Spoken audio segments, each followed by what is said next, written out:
ಸಾವಿರಾರು ವಾಹನಗಳು ಮತ್ತು ಪಾದಚಾರಿಗಳು ಬೆಂಗಳೂರಿನ ಅತ್ಯಂತ ಸಂಚಾರ ದಟ್ಟಣೆ ಹೊಂದಿರುವ ಜಂಕ್ಷನ್ಗಳಲ್ಲಿ ಒಂದಾದ ಎನ್ಆರ್ ಸ್ಕ್ವೇರ್ ಮೂಲಕ ಸಂಚರಿಸುತ್ತಾರೆ.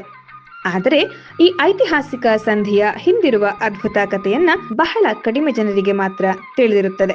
ಈ ರಸ್ತೆಗೆ ಆಧುನಿಕ ಬೆಂಗಳೂರಿನ ನಿರ್ಮಾಣದಲ್ಲಿ ಮಹತ್ವದ ಪಾತ್ರ ವಹಿಸಿದ ದೂರದೃಷ್ಟಿಯ ಆಡಳಿತಗಾರರಾದ ಮಹಾರಾಜ ನಾಲ್ವಡಿ ಕೃಷ್ಣರಾಜ ಒಡೆಯರ್ ಅವರ ಹೆಸರನ್ನ ಇಡಲಾಗಿದೆ. ಟೌನ್ ಹಾಲ್ ಹಾಗೂ ಹಳೆಯ ಮಾರುಕಟ್ಟೆ ಪ್ರದೇಶಗಳ ಸಮೀಪ ನಗರದ ಹೃದಯ ಭಾಗದಲ್ಲಿರುವ ಎನ್ಆರ್ ಸ್ಕ್ವೇರ್ ಹಲವು ತಲೆಮಾರುಗಳಿಂದ ಜನರು, ವ್ಯಾಪಾರಗಳು ಮತ್ತು ಸಮುದಾಯಗಳನ್ನ ಸಂಪರ್ಕಿಸುವ ಪ್ರಮುಖ ಪ್ರವೇಶ ದ್ವಾರವಾಗಿ ಕಾರ್ಯನಿರ್ವಹಿಸಿದೆ. ಬೆಂಗಳೂರು ನಗರ ವಿಸ್ತಾರಗೊಂಡಂತೆ ಹಾಗೂ ವಾಹನಗಳ ಸಂಖ್ಯೆ ಹೆಚ್ಚಾದಂತೆ ಈ ಜಂಕ್ಷನ್ನಲ್ಲಿ ಸಂಚಾರ ನಿರ್ವಹಣೆ ದೊಡ್ಡ ಸವಾಲಾಗಿ ಪರಿಣಮಿಸಿತು. 1960ರ ದಶಕದ ಆರಂಭದವರೆಗೆ ಇಲ್ಲಿ ಸಂಚಾರ ನಿಯಂತ್ರಣವನ್ನು ಸಂಪೂರ್ಣವಾಗಿ ಪೊಲೀಸ್ ಸಿಬ್ಬಂದಿಯೇ ಕೈ ಸಂಕೇತಗಳು ಮತ್ತು ಸೀಟಿಗಳ ಮೂಲಕ ನಿರ್ವಹಿಸುತ್ತಿದ್ದರು.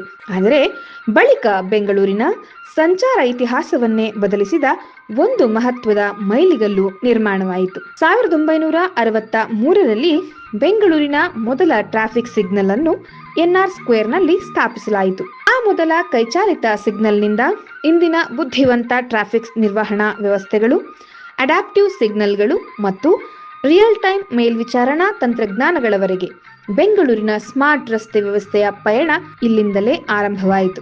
ಎನ್ಆರ್ ಸ್ಕ್ವೇರ್ ಕೇವಲ ಒಂದು ಜಂಕ್ಷನ್ ಅಲ್ಲ, ಅದು ಬೆಂಗಳೂರಿನ ಬೆಳವಣಿಗೆಯ ಸಂಕೇತವಾಗಿದೆ ಮತ್ತು ನಗರದ ಸಂಚಾರ ನಿರ್ವಹಣೆಯ ಇತಿಹಾಸ ಆರಂಭವಾದ ಸ್ಥಳವನ್ನು ನೆನಪಿಸುವ ಜೀವಂತ ಸ್ಮಾರಕವಾಗಿದೆ.